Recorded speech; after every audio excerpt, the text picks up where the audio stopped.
Good afternoon, boys and girls, and welcome back to another math session.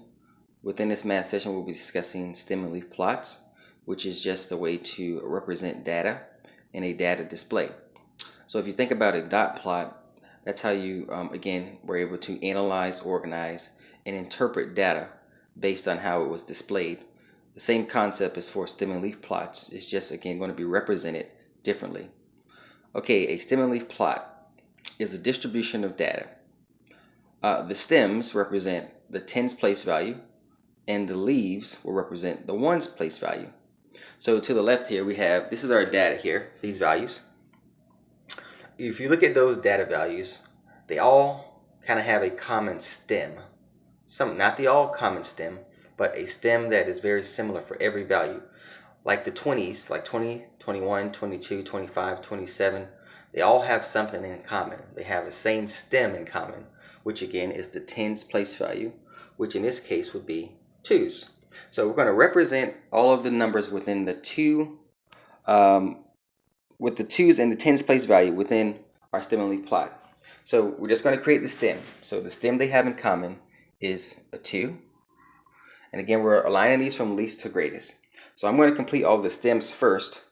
So we have numbers in the 20s. Do we have any values in the 30s? Yes, we do. We have 3, so we need a stem for 30. Do we need a stem for 40? Yes, we do. We have 42. And continue, do we need a stem for our 50s? Yes, we do. All right. So these values, again, are the stems. They are aligned from least to greatest. Now we're going to do the exact same thing for our leaves and keep our numbers again in form from least to greatest.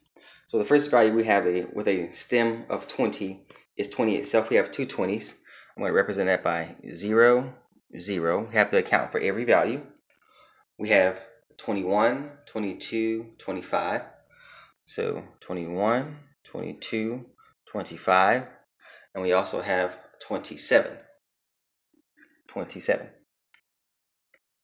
So again, how could you interpret this? Tens place, ones place, 20, 20, 21, 22, 25, 27. All of my values are accounted for from the 20s. Now we need to go to the next stem, which is 3, which represents 30. Let's look at the values again. We have 31, 34, 38. So we go to our leaves. We're going to put 31, 34, and we said 38. That's accounted for now. Now we have our fourth stem, which is again, our third stem, which is stem 4, which stands for 40. We have one value in 40. We have 42. Go to stem 5 now. How many data values we have within the 50s? We have 2. We have 58 and 59. 58 and 59.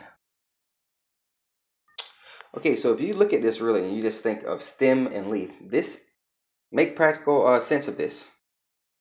These are the stems, these are the leaves. They're branching out away from the stem itself. So, all right, the last thing we have to do when we're interpreting this, we have to make sure we provide a key that represents one of the data values within the stem and leaf plot. So I'm just going to use 42.